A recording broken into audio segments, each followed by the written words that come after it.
Okay, book 18. Let's see.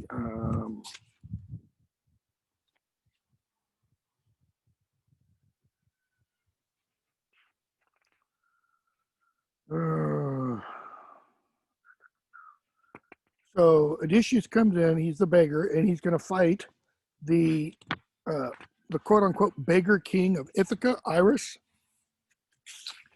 And page 377,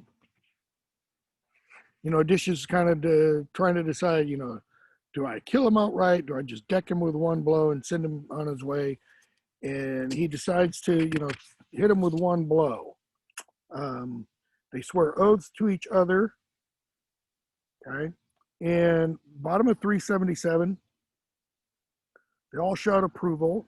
And we're told, line 77, as Odysseus belted up, roping his rags around his loins, bearing his big, rippling thighs, his boxer's broad shoulders, his massive chest, and burly arms on full display, as Athena stood beside him, fleshing out the limbs of the great commander. Despite their swagger, the suitors were amazed. Okay? Because before, he looked like this withered, old, scrawny.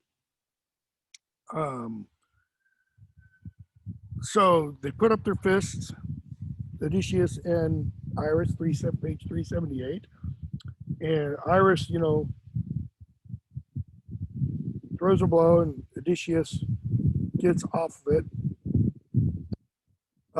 or deflects it essentially. In bottom of 378, Iris hurls a fist at Odysseus' right shoulder, line 110, as he, Odysseus, came through with a hook below the ear, pounding Iris's neck, smashing the bones inside.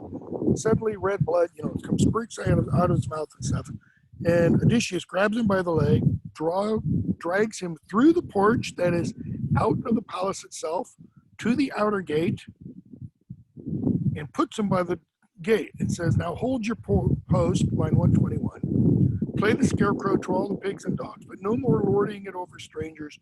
No more playing the beggar king for you, you loathsome fool, or you'll bring down something worse around your neck." Okay. He goes back in, and the suitors say to him, "Stranger, friend, may Zeus and the other deathless gods fill up your sack with blessings." They're pretty impressed by what Odysseus was able to do there. Okay. And they say, other things.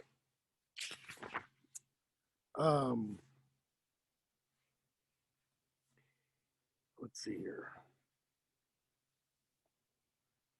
Odysseus replies to Amphinomus and says, you should be more like your father. 148, "You're his son, they say. You seem well spoken to. So I'll tell you something. Listen. Of all that breathes and crawls across the earth, our Mother Earth breeds nothing feebler than a man. So long as the gods grant him power, spring in his knees, he thinks he will never suffer affliction down the years. In other words, when you're young, what do you tend to think? You're invincible. Nothing can stop you. But then when the happy gods bring on the long, hard times, bear them he must against his will and steel his heart against his will.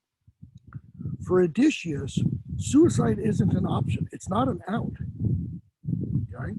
You have to endure the suffering, just as we saw in the Odyssey, in the Oedipus stories. You have to endure. See, what Jocasta did wasn't right. What Haman did wasn't right. What Creon does and what Oedipus do is right. They bear their suffering out. Okay? Our lives, our mood and mind as we pass across the earth turn as the days turn, as the Father of men and gods makes each day dawn. I too seemed destined to be a man of fortune once, and a wild, wicked swath I cut. In other words, and I was the best looking young man there was out there, and I had power and I had prestige, and everything was going great for me. I indulged my lust for violence, staking all on my father and my brothers. That is, that they would back me up, that they would support me. But he's also talking about staking all on my family name, my family heredity, and such. Look at me now. Okay, so that's what I was like then. This is what I'm like now. And so I say, let no man ever be lawless all his life. Just take in peace what gifts the gods will send. This is a warning. He's saying this to Amphinomus, but it applies to all the suitors. You are being godless in your actions. So take in peace what gifts the gods send. Gifts here doesn't mean solely, literally, what we today would consider to be gifts, good things, blessings. Gifts here can mean anything. Anything the gods send is a gift. Bad times, good times. Blessings, curses. The book of Ecclesiastes puts it, to everything there is a season. Time to weep, a time to laugh, a time to mourn, a time to have joy, a time to eat, a time not to eat, a time for peace, a time for war. Okay? So Odysseus is saying we need to learn to accept anything and everything that happens to us. Kind of like, if you're familiar with the New Testament, St. Paul's, be content in all things, whatever happens. Personal example. My dad right now, sitting 50 feet away from me, dying of a brain tumor. Will go sometime a week to 3 or 4 weeks maybe.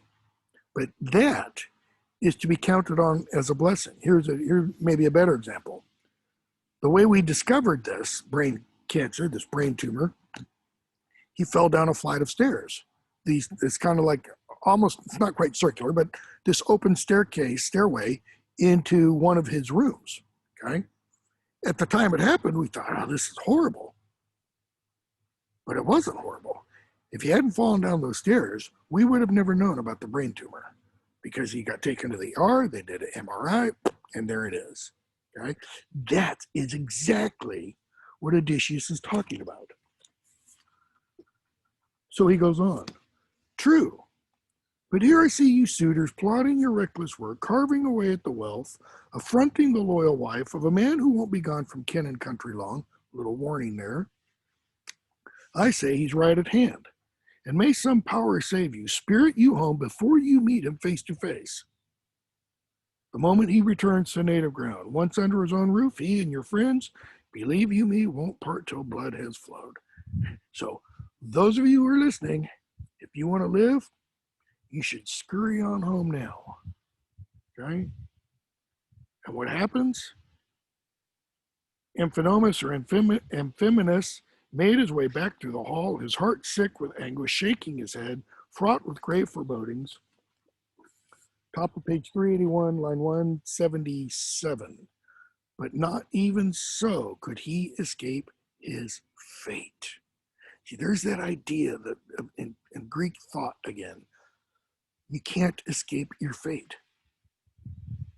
See, there is no real human freedom in the Greek system of belief. Everything we do is fated. It's already done. Okay? Even Athena had bound him fast to death at the hands of Prince Telemachus and his spear. So notice, that is now the poet who knows the end of the story, kind of telegraphing what's going to happen at the end, foreshadowing what's going to happen.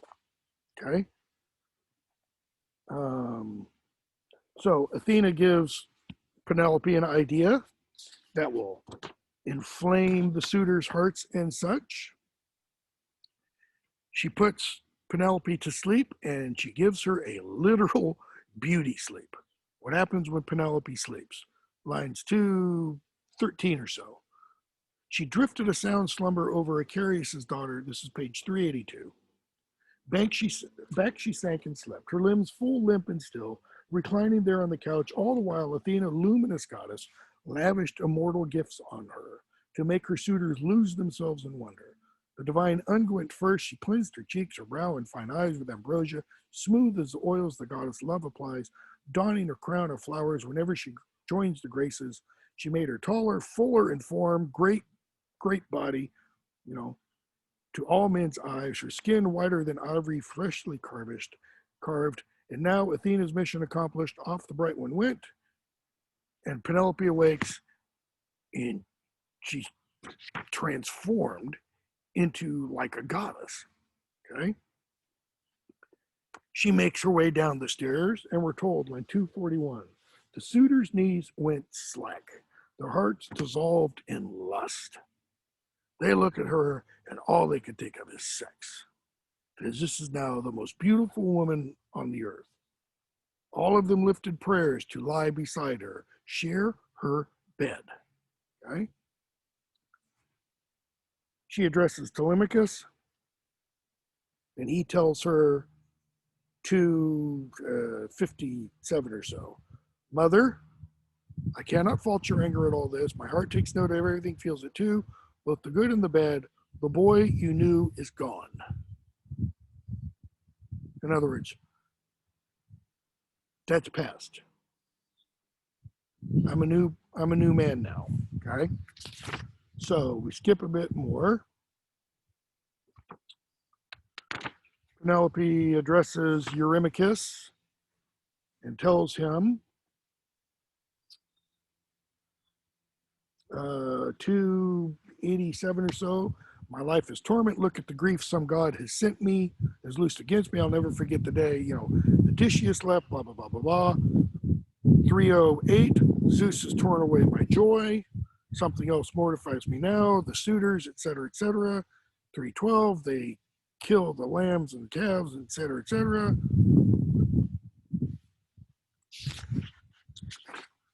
Skipping a bunch again. Page 387, Odysseus addresses Uremicus. And essentially, he doesn't literally challenge him to this. Sorry. But he kind of says, if only the two of us could have a competition out in the field. If we could go work in the field together, or give us a team of ox to drive, or top of 388, or if Zeus, here'd be even better, if Zeus would bring some battle on, give me a shield and 2 spears and a bronze helmet, we'd be done with your problems. He says, 431, you're sick with pride, you brutal fool. No doubt you count yourself a great, powerful man because you sport with a puny crowd, ill-bred to boot. You think you're great and powerful. Why? Because you're a minnow in a pond full of guppies. You're a small fish in a pond full of even smaller fish.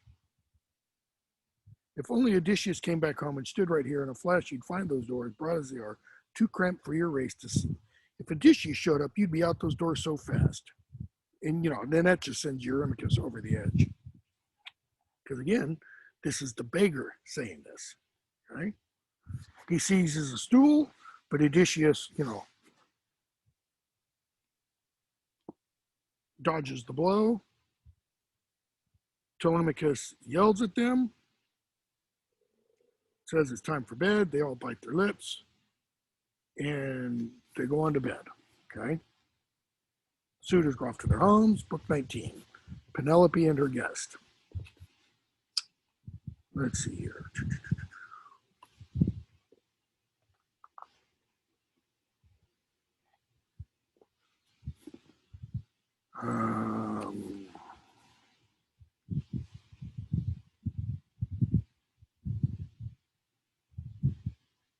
Melantho lashes out, one of the serving women lashes out at Odysseus, and Penelope turns on him. excuse me, on her, because Odysseus speaks back to her, and Penelope calls Melantho, "You brazen, shameless bitch, none of your ugly work escapes me either. You'll pay for it with your life." Okay. So Penelope addresses Odysseus as beggar. Who are you? Where are you from? What's your city? Who are your parents? Etc., etc. And he says, "No, don't ask me where I'm from. Don't ask me my name." Okay. She tells him how much she yearns for Odysseus. Her heart pines away. You know, suitors want to marry her. She doesn't want to marry right now. She tells them, what she did. She set up the loom for 3 years. She wove a burial shroud for Odysseus' father every night. And every night she then unwove it. And finally the suitors found out. So now she's forced, and I've got to marry. And so she's like, So Odysseus tells her his story, or he tells her a story. It's not necessarily his, but it does reveal some things about him. He does tell her that he has seen Odysseus, he's met Odysseus, and he essentially says he's on his way back. Okay. Page 400, line 348. "I give you my solemn binding oath. I swear by Zeus, the first of greatest gods, by Odysseus' hearth, where I've come for help. All will come to pass. I swear exactly as I say, true this very month." Okay. "Just as the old moon dies and the new moon rises into life, Odysseus will return." And she's like, "I don't believe it." Okay. And she says, towards the end of her speech, 377 or so, "Our lives are much too brief. If a man is cruel by nature, cruel in action, the mortal world will call down curses on his head while he is alive, and all will mock his memory after death. But then, if a man is kind by nature, kind in action, and his guests will carry his fame across the earth, and people will all place him in the heart." Notice that if you are cruel by nature and in action, if you have a cruel disposition from birth, and if you act cruelly, so that could be like cruel speech, cruel thoughts, cruel plans, but if you carry that out in action, because you can have a cruel disposition and internally war against it and not be cruel. But if you have that cruel disposition and you let it out, you act that way, she says, people will mock you after your death. Shakespeare says in Julius Caesar, "The good that men do is oft interred with them, but the evil lives on after their death." Right? I think that's it. It might literally be the other way around. The evil that men do. No, it's the good that men do is often interred with them. The evil lives on. That is, the good things they do is unknown. It's the bad things they've done that is remembered. That's why she says, "But if you're kind by nature and kind in action, people will talk about that." Okay? And so she says, "We're going to build a nice bed for you." And he says, "No, no, no, no, not for me." He says, and nobody's going to give me a bath. Just, if you have some real old retainer, somebody who has served you a long time that you really trust, someone who has suffered as much as I have." And she said, "I know the very woman. She actually tended my son, my husband," she says. "She nursed him, literally nursed him. She was his wet nurse, etc." She goes, "Old Euryclea, she can do it." Okay. And so he's introduced to Euryclea, and they take his clothes off. She starts to give him a bath, page 403, and she bends closer, and we're told, line 440, "Odysseus, sitting full in the firelight, suddenly swerved round to the dark, gripped by quick misgiving. Soon as she touched him, she might spot the scar. Odysseus realizes she's going to know who I am. the truth would all come out. Bending closer, she starts to bathe her master, and she starts from the feet up. When she gets to his knee, she sees the scar on his thigh, the old wound made years ago by a boar's white tusk when Odysseus went to Parnassus, and we get the story. Okay? We get the story of how he got the scar. Okay? And we're told, page 405, I'm skipping all that. She says, 537 or so. Yes, yes, you are Odysseus, oh dear boy. I couldn't know you before, not till I touched the body of my king. She glances at Penelope, keen to signal her that this was her own dear husband, but Athena turns Penelope's attention elsewhere. It's not time for Athena to know yet. And Odysseus reaches out and grabs her throat, okay, with one hand, okay, with his right hand, and with his left hand, so he grabs her throat like this with his right hand. With his left hand, he pulls her in close to him and whispers in her ear, Nurse, you want to kill me? Now I'm home at last, after bearing 20 years of brutal hardship. Now you know, now that a god has flashed it in your mind, quiet, not a word to anyone. Or else I warn you, even though you were my nurse, I'll kill you. And she says, what nonsense you let slip through your teeth. You know me, I'm stubborn, never give an inch. I'll keep it still, as solid as a rock or iron. So now we know Odysseus can trust Eumaeus. He can trust Telemachus. He can trust Euryclea. Okay? She tells him, I'll tell you which of your serving women are still faithful to you and which aren't. Okay? So Penelope says, I have one more question.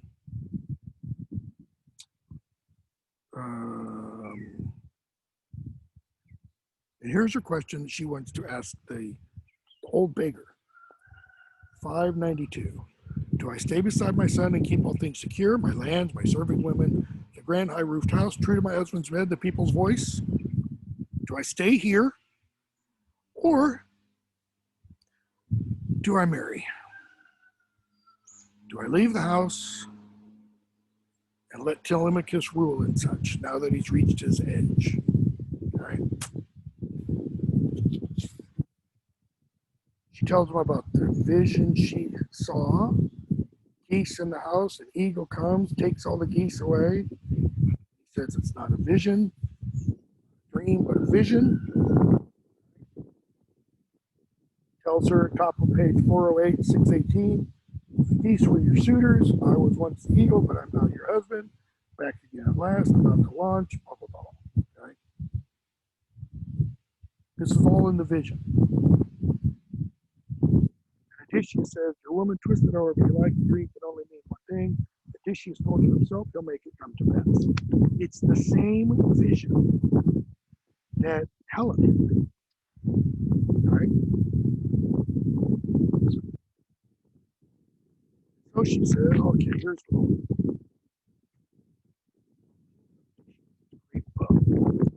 one that he once shot an arrow through 12 bronze axe heads. And I'll create a contest for the suitors. You want to marry me? Fine. The man who can string the bow and shoot an arrow through the 12 axe heads, that man I'll marry. Why? Because that man will be like Odysseus. And Odysseus says, oh, do it tomorrow. Don't put it off for a second. Page 409, 658 or so. Don't put off this test in the halls a moment. Before that crew can handle the polished bow, string it taut, and shoot through all those axes, Odysseus, man of exploits, will be with you. Okay? And we're going to get a big, long digression as to how he got the bow and all that kind of stuff. Book 20. So Odysseus lies awake, and he's plotting out how he's going to do all this kind of stuff. And Athena comes to him and tells him, don't worry, I'm going to protect you. I'm going to help you. Page 413, 108 or so, Odysseus prays to Zeus, and he asks for a sign. Show me a sign, a good omen voiced by someone awake indoors, another sign outside from Zeus himself, and in the clear blue sky, there's lightning and thunder. And Odysseus' spirit lifts. Okay? He thanks Zeus for the sign. Telemachus gets up. He goes to Euryclea. He asks how she treated the stranger. Okay?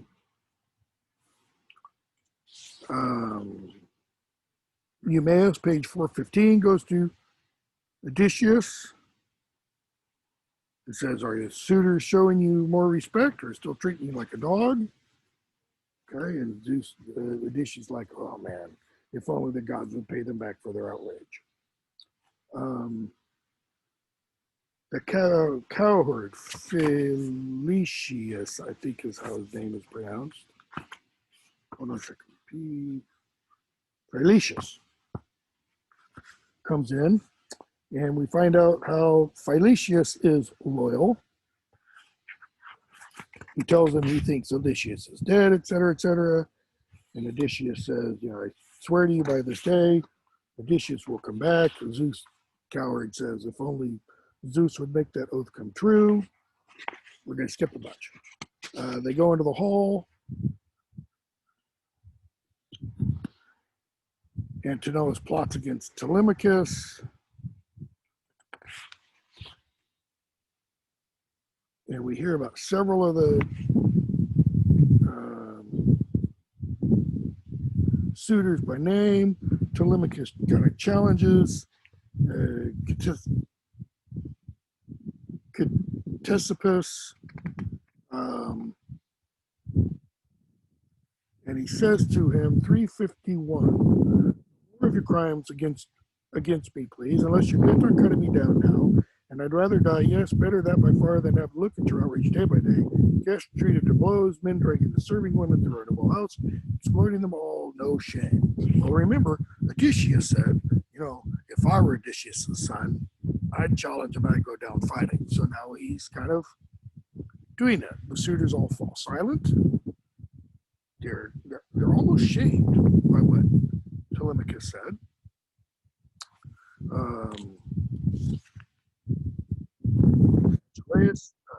Archelaus speaks up.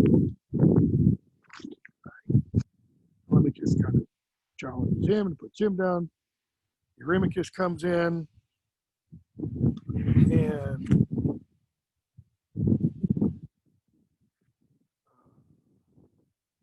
hold on, who's the prophet's name? They are Cluminus. Yeah. Bottom of page 421, line 390.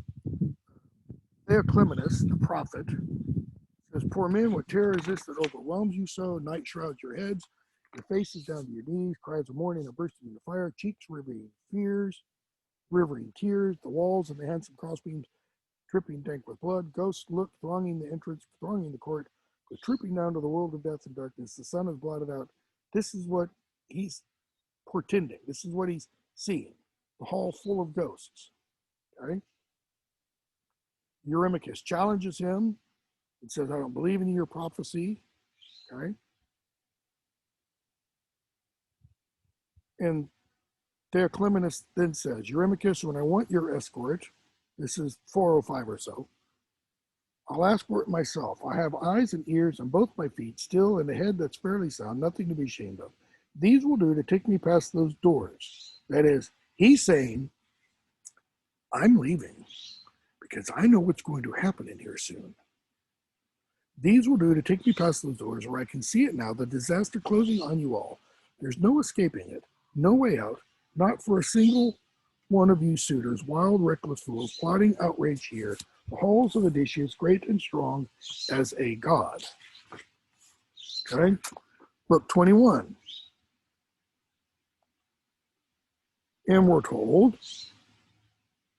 line 31, not a care, talking about the suitors, not a care for the wrathful eyes of God or rites of hospitality he had spread before him. No, he dined him, then he murdered him, commandeered. Sorry, this is talking about Hercules. Okay. dined him, then he murdered him, commandeered those hard-hoofed mares for the hero's own grange. But before they got to, skipping to line 41, before they got to know the warmth of each other's board, the son of Zeus, Heracles, had murdered Iphitus, Eurytus' magnificent son, who gave the prince the bow. The prince that's referring to is Odysseus. Okay? So Eurytus, Iphitus was the one who hosted Heracles, and Heracles killed him. But before he hosted Heracles, Iphitus gave Odysseus this magnificent bow that apparently, if we take the suitors and the one story we get about Odysseus as an example, Odysseus is the only man alive strong enough to string the bow. So that means he's got to loop one end of the bowstring, one end of the bow, pull the bow taut, loop the other around the other end of the bow. None of the other suitors we're going to see can do that. In fact, most of them can't even bend the bow a bit. Okay? So Penelope comes down and she gives them the challenge. She gives them the test. They bring the bow in, they dig the trench, they set the axes in the trench, they pack the dirt so the axes stand upright, and they're all in a line, and she says, all right, the one of you who can string the bow and shoot an arrow through all the axe heads, which are made out of solid bronze, okay, that's the one I'll marry.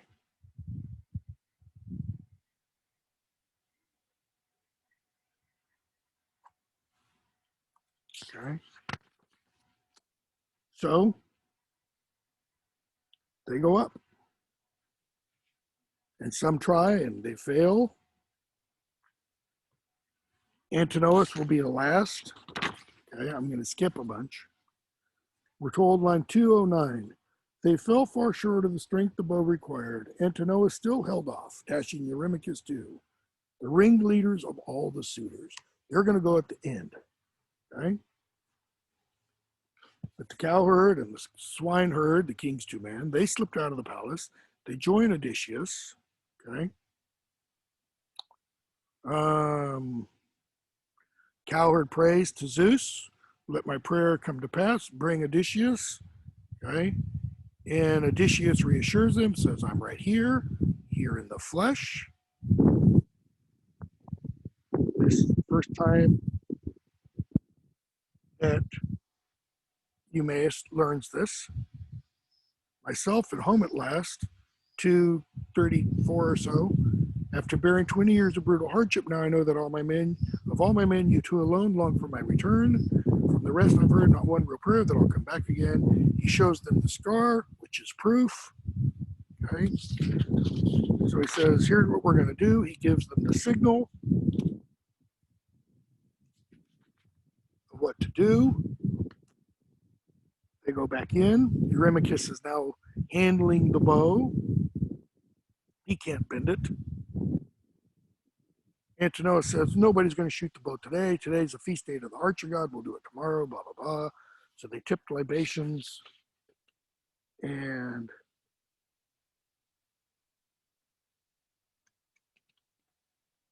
Odysseus says, 3:13 or so, let me try. Give me the polished bow now, won't you? So to amuse you all, I can try my hand at strength. In other words, it'll be a joke. It'll be, And they all get angry because, they don't want a beggar touching Odysseus' bow, but also because they're afraid he might be able to. Okay? So Penelope speaks. And she says, do you think I'm going to marry this guy if he can do it? Uremicus speaks, line 360. Do we really expect the man to wed you? Unthinkable, I know. Okay.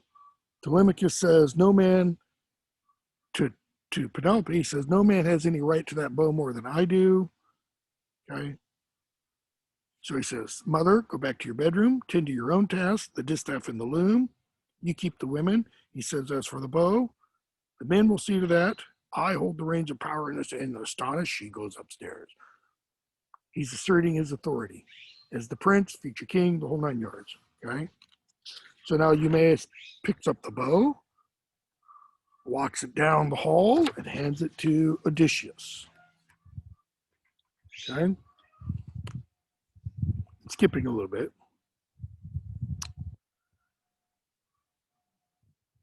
Swineherd then goes to Euryclea, gives her the command that Telemachus gave her to lock the women's rooms and such. Okay, so now Odysseus is holding the bow, and we're told, page 437, line 440, what is that? 439, all eyes are riveted on Odysseus. He held the bow in his own hands, turning it over tip to tip, testing it this way, that way, fearing worms that bored through the weapon's horn with the master gone abroad. And they look at him, the suitors do, and they go, look at him. He thinks he knows what he's doing. Handling that bow and turning it over and testing it, et cetera, et cetera. Okay? So they mocked, line 451. But Odysseus, mastermind in action, once he'd handled the great bow and scanned every inch, then like an expert singer skilled at lyre and song, who strains a string to a new peg with ease, making the pliant sheep cut fast at either end, so with his virtuoso ease, Odysseus strung his mighty bow. He loops one end, he pulls the bow, he loops the other end, the bow is strung. None of the other men could do that.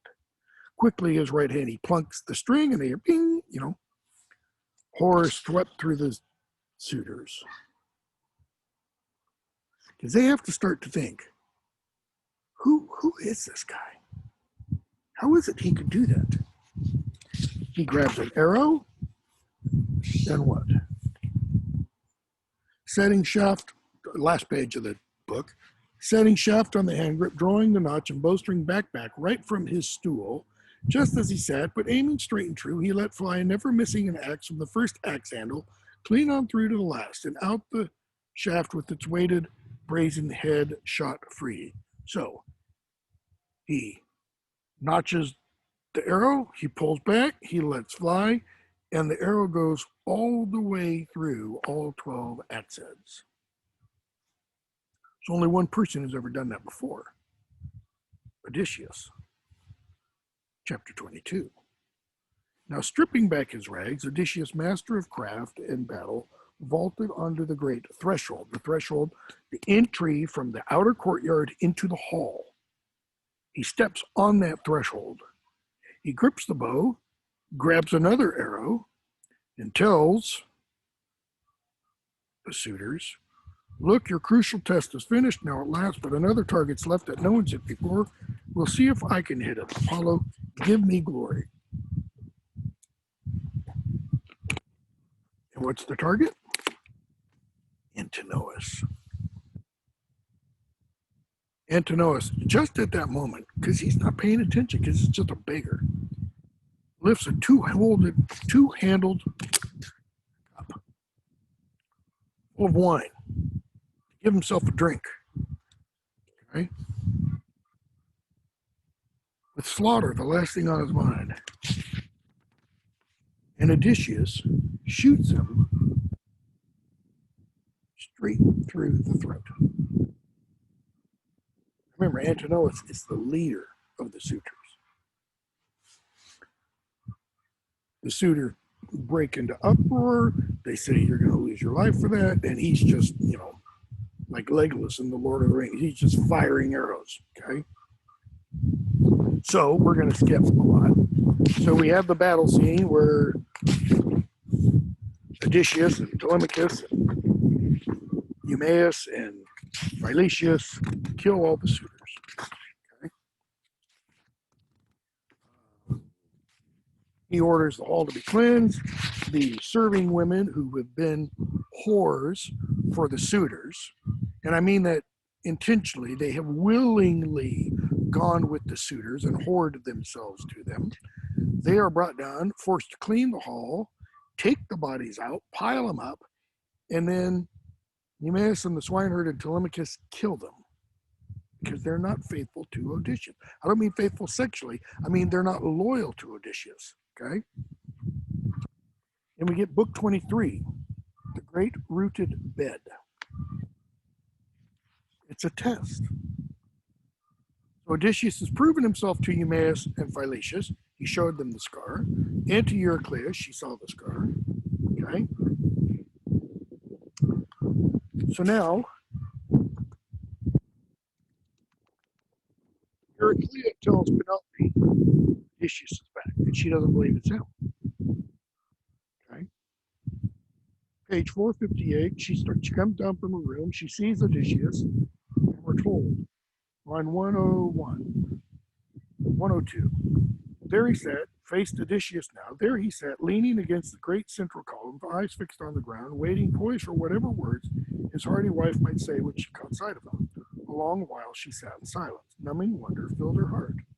One moment he seemed Odysseus. Next, no, she's not sure. Okay? But if he is truly Odysseus, line 121, home at last, make no mistake, we two will know each other even better. We two have secret signs, she says to Eurycleia, known to us both but hidden from the world. So Odysseus tells Eurycleia to leave and Telemachus to leave and says, leave your mother here in the hall to test me as she will. She'll know me soon better. But now because I'm filthy, wear such brandy rags, she spurns me. Your mother still can't bring herself to believe I'm her husband. Okay? So your enemy, one of the loyal serving women, comes and gives him a bath. Bottom of 460. In Athena transforms him again. The maid your enemy, 172, bathed him, rubbed him down with oil, and Athena crowned the man with beauty, head to foot, made him taller to all eyes, his build more massive. Down from his brow, the great goddess ran his curls like thick hyacinth clusters full of blooms. As her master craftsman washes gold over beaten silver, a man, the god of fire, Queen Athena, trained in every fine technique, finishes off his latest effort, handsome work. He stepped from his bath, glistening like a god. And he goes and sits down next to Penelope. And he says, woman, the gods have made you harder than any other woman in the world. Who else would be so unbending? Why don't you believe me? Holding back from her husband after 20 years. Okay? And she says, strange man. That is, I don't know you. You kind of look how he looked. Okay? And so she says to the nurse, Eurycleia, come, move the sturdy bedstead out of our bridal chamber. That room the master built with his own hands. Take it out now, sturdy bed that it is. Okay? Take the master bedroom out of the bedroom, is what she's saying. And notice we're told she's putting Odysseus to the test. But Odysseus blazed up in fury. Who could move my bed? And we get the tale of their bed.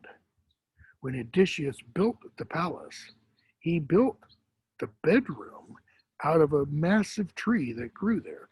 And the bed is made out of the living, what was once the living tree. He carved the bed essentially out of the tree. So the bed can't be moved. Line 230. Living proof, Penelope felt her knees go slack, her heart surrender. Recognizing the strong, clear signs Odysseus offered, she dissolved in tears, rushed to Odysseus, flung her arms around his neck, kissed his head, and cried out, Odysseus, don't flare up at me now, not you, always the most understanding man alive. The gods, it was the gods who sent us sorrow. They grudged us both the life in each other's arms, from the heady zest of youth to the stoop of old age. But don't fault me angry with me now because I failed at the first glimpse to greet you, hold you. Okay. 260. He wept as he held the wife he loved, the soul of loyalty, in his arms at last. She's been faithful to him for 20 years. 269. So joyous now to her, the sight of her husband, vivid in her gaze, that her white arms embracing his neck would never for a moment let him go. Okay? But Odysseus says, but we're not, there's still one more trial, one more labor to do. Kind of like Hercules had his 12 labors. 282. Dear woman, Odysseus speaking to Penelope, We have still not reached the end of all our trials. One more labor lies in store, boundless, laden with danger, great and long. I must brave it out from start to finish. Talks about what Tiresias prophesied. He's got to take an oar, and he's got to go do something with that oar. But he says, first, let's go to bed. It's been 20 years. Now, it's not been 20 years since Odysseus had sex, right? Because he spent 9 years on Calypso's island. And every night they had sex. And even the night after Hermes came and told Calypso, you got to let him go, and he builds the raft, they go and have sex. And then he leaves. Right? And she says, well, if it's bed you want, it's bed you'll have, you know. Right? So Odysseus, when they make their way to bed, Odysseus tells her about the prophecy from Tiresias. He has to take this oar. He must go to a people who know nothing of the sea, whose food is never seasoned with salt, strangers also, people who don't know anything about the ocean and have never had salt, strange people. He says, and I have to take that.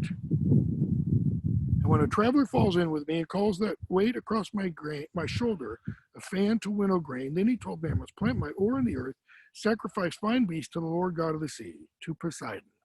Why? That will finally assuage the anger of Poseidon. And at last my own death will steal upon me, line 321.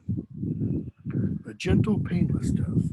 Far from the sea it comes to take me down, borne down with the years, in the ripe old age, with all my people here in blessed peace around me. And Penelope says, the poet says, and so Penelope said, in her great wisdom, if the gods will really grant a happier old age, there's hope that we'll escape our trials at last. Okay? So they go to bed. And then Odysseus still has one other thing to do. He has to be reunited with his father. And that's what we get in book. What do we see before that? We see the souls, the ghosts of all the souls intervene. They're kind of greeted by Achilles and Agamemnon. Notice what the ghosts don't have that Achilles and Agamemnon. Achilles and Agamemnon have fame. They have memories of their glorious deeds. What do the ghosts have? Why? Because they never did anything, so to speak, positive in their lives. All they did was lived off the fat of Odysseus's house. They never went out and lived heroic lives. They never did heroic deeds. They never actually even did kind deeds. Remember his comment about the person with the kind heart, kind disposition from nature, or the kind actions? They didn't do any of that, right? So they go off and they tell what happened to them. Odysseus goes off, meets his father. How does his father treat him? Who are you? What must Odysseus do yet again? He has to pass a test. What's the test? You gave me these trees, he says. Okay? But the old man asked him whose slave you are. And Odysseus says, if I can find the line.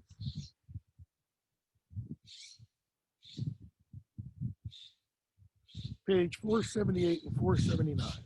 478, Odysseus tells him, Father, I am your son.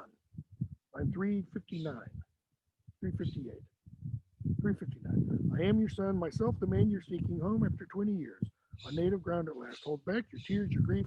Let me tell you the news, but we must hurry. I've cut the suitors down. He said, are you my son? Really? Give me a sign. Give me proof. I must know at last. Odysseus shows him the scar.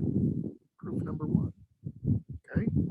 He says, of these trees, let me tell you the trees you gave me here years ago. Here. Okay? these trees right here, you gave me 13 pear, 10 apple trees, and 40 figs. Proof number 2. And Laertes collapses. His knees go slack, recognizing the strong, clear signs, and he prays to Zeus. Father Zeus, you gods of Olympus, you still rule on high. If those suitors have truly paid in blood for all their reckless deeds. Laertes has not been back to Ithaca since Odysseus left. So they go home and arrive at the ample timbered lodge. They found Telemachus with the 2 herdsmen, Eumaeus and Philetius. And they eat a meal, and there's Athena standing beside Odysseus, and she, makes them all beefy and strong again.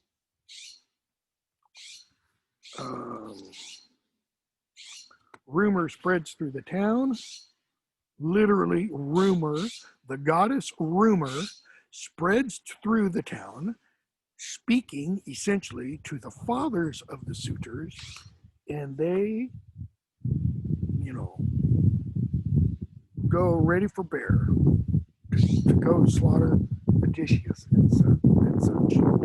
But Halitherses, the old warrior, who we saw at the beginning of the page 482, says, line 501, hear me, men of Ithaca, hear what I have to say. Thanks to your own craven hearts, these things were done. You never listened to me or the good commander mentor. You never put a stop to your son senseless while they would find work they did. So blind, so reckless, carving away the wealth, affronting the life of a great famous man, telling themselves that he'd return no more. So let things rest now. In other words, your sons got what they deserved. If you'd been better fathers, if you'd raised them right, they wouldn't have done what they've done and wouldn't have received what they received. Listen to me for once. I say don't attack, but they don't listen to him. Okay? So Zeus then appeals to Athena.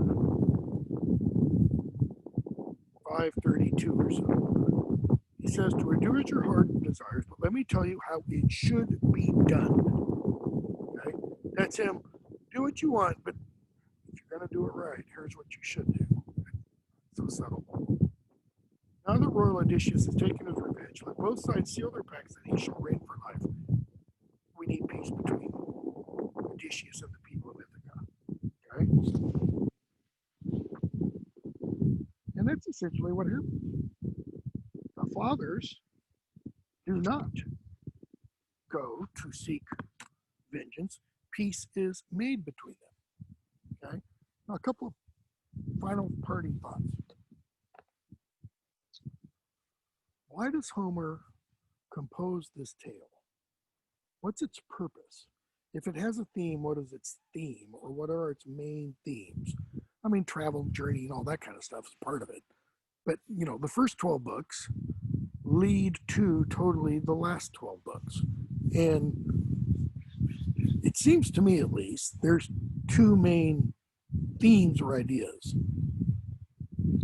Love and justice. Okay? We saw the idea of justice was really the main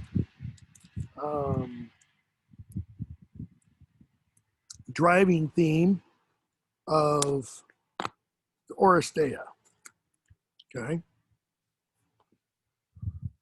Fate, human destiny, human free will, was kind of the main driving theme of the Oedipus plays.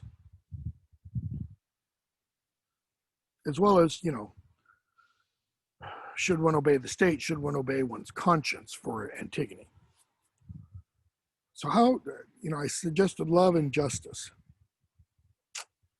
What drives Odysseus to go home? I mean, think about it. When Hermes comes to him on Ogygia, where he is with Calypso, he's living with a goddess. She will make him, she says, immortal. He will be a god. And that's not good enough. He's not, quote unquote, happy there. Yeah, he's having sex with a goddess every night, but that's not fulfilling. Why? It's just sex. What's it missing? The connection. It's missing the connection with the heart. There's no love between Calypso and Odysseus. What does Odysseus seemingly long for? Really, the moment he leaves Ithaca to go off for the Trojan War, to return. Why? Love. For his wife, son, for his father, and his mother. Remember, his mother dies while he's off at the Trojan War. And we were told when he goes down to the dead, why does she die? A broken heart. It's broken love. Excuse me, because she thinks her son is dead. What about the justice part? Well, what the suitors are doing isn't just. It's not right. Okay? In the traditional Greek system, you're going to marry someone, you bring something to the plate, you bring something to the table. They're not offering anything. Okay? They are eating Telemachus out of house and home, even though Odysseus' estates are huge and he's got plenty of livestock and such. They are going against all of the traditional custom. What are they violating to its core? That whole Indo-European, ancient Greek idea of xenia, Xenia, of the law of hospitality. See, the law of hospitality isn't just you go to somebody's house and those people feed you. It's also reciprocal in terms of how you behave and how you respond. See, Telemachus is feeding them, but there's no reciprocity there. They aren't thankful. They aren't grateful. They don't thank the gods. What are they doing? They're assuming. See, and what else? They aren't wanderers or strangers. Every one of those suitors comes from a powerful, wealthy family. They have more than enough. And we're told that repeatedly. So they're taking advantage of this system of hospitality. And when you take advantage of something, you don't pay respect to it. You don't give it respect's the only word of. You don't give it the respect it deserves. And so if you're not paying respect to the idea of hospitality, well, when you are thankful for what you receive, where does the thanks go to? I mean, you can thank your host, but who really receives the thanks? Zeus. So if you're not respectful to the host, who are you disrespecting? The gods will always have their justice. The Greek system. Always. Gods are seldom shown to be merciful.